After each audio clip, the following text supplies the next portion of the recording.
կրկին երեխայի կասկածելի անհետացում, և որքան էլ անհավատալի լինի, այս անգամ երեխայի անունը ևս Տիգրան է։ Վերջին լուրը երեխայի մասին։ Գեղարքունիքի մարզի Ծափաթաղ գյուղում շարունակվում են կորած 3-ամյա Տիգրանին գտնելու որոնողական աշխատանքները։ Այս մասին Ֆակտորի հետ զրույցում հայտնեց Ծափաթաղի վարչական ղեկավար Դավիթ Կզողյանը։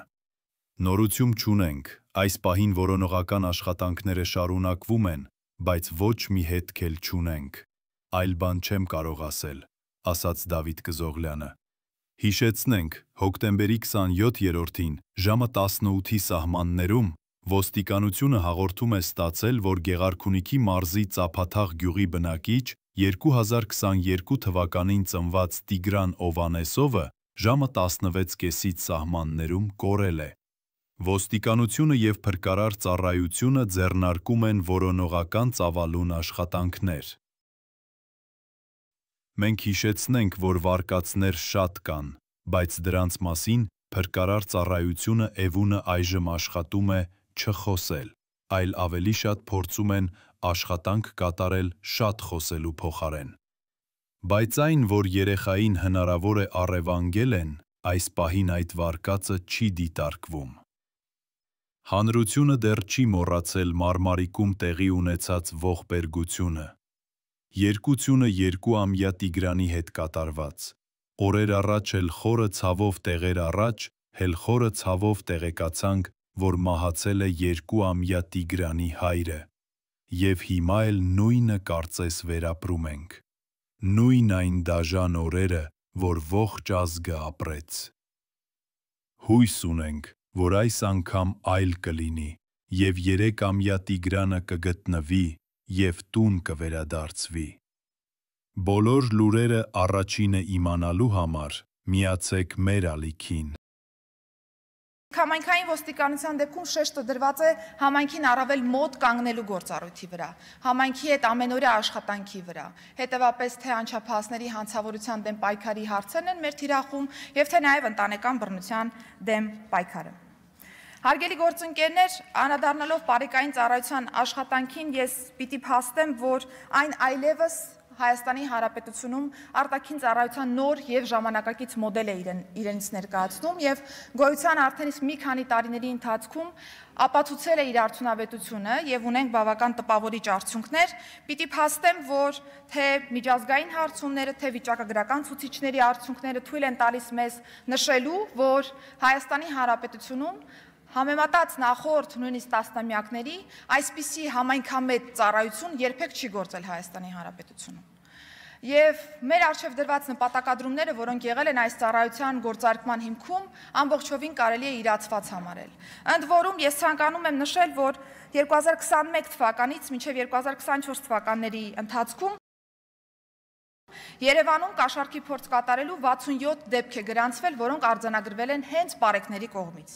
Իսկ մարզերում 29 դեպք։ Բնականաբար այս բոլոր դեպքերում պարեկային ծառայողները բերման են ենթարկել այն իրավախախտին, որը համարձակություն է ունեցել պարեկային ծառայողին առաջարկելու կաշառք։ Այս 3 հենասյունային ուղղություններով ընթացիկ տարում մենք կշարունակենք կատարելագործել մեր կարողություններն ու գիտելիքները և բնականաբար կապահովենք հետագա զարգացում։ Վերջին 4-րդ հենասյունային ուղղությունը ոստիկանության գվարդիան է,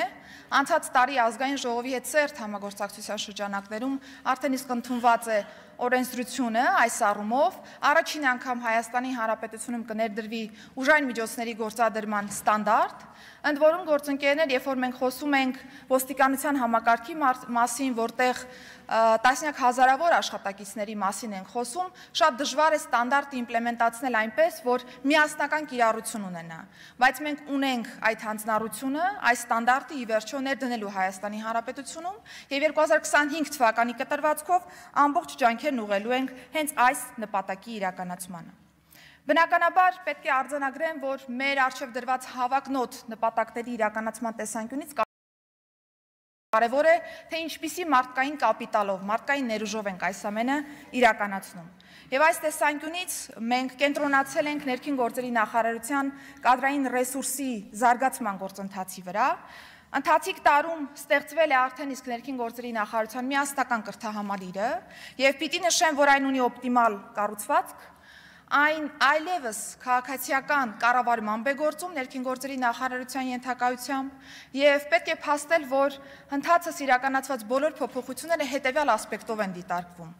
Մենք քննարկում ենք ոչ թե տարիների քանակը, որի շրջանակներում որ ուսումնառություն են անցնում ոստիկանները, այլ դրանց որակը։ Հետևաբար մեր կենտրոնացումն այն է, որ ավելի լավ է ունենալ շուրջ 1 տարվա ինտենսիվ, ինտերակտիվ կուրս ոստիկանության ապագա ծառայողների համար, քան 4 տարվա այնպիսի կրթություն, որը կարող է ոչ բավարար լինել ոստիկանական աշխատանքի տեսանկյունից։ Եվ հետևաբար ընթացիկ տարում մենք որակի տեսանկյունից անելու ենք լուրջ ներդրումներ, որը կենթադրի թե ենթակառուցվածքային փոփոխություններ եւ թե նաեւ բովանդակային փոփոխություններ կրթության ոլորտում։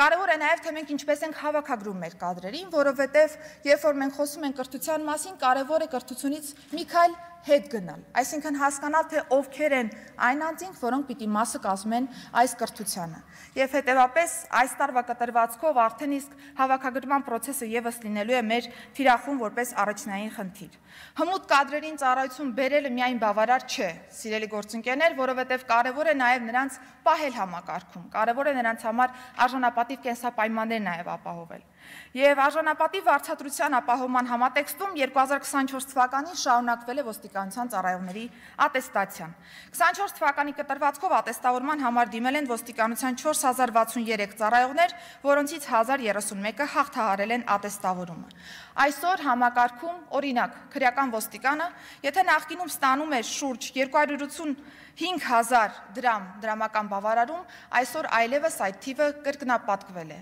Բնականաբար շատ են հնչում այնպիսի մտահոգություններ, որ այ օրինակ ոստիկանությունն է այն համակարգը, որտեղ որ պիտի աշխատավարձային նմանատիպ քաղաքականություն լիներ եւ փոփոխվեին աշխատավարձերը, հարգելի գործընկերներ, վստահաբար այո,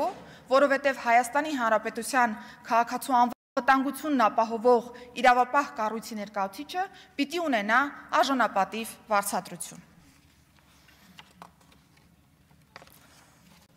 Պետք է փաստեմ նաև, որ մենք կենտրոնացել ենք նաև կանանց ներգրավվածության բարձրացմանը ոստիկանության համակարգում, հաշվի առնելով այն դրական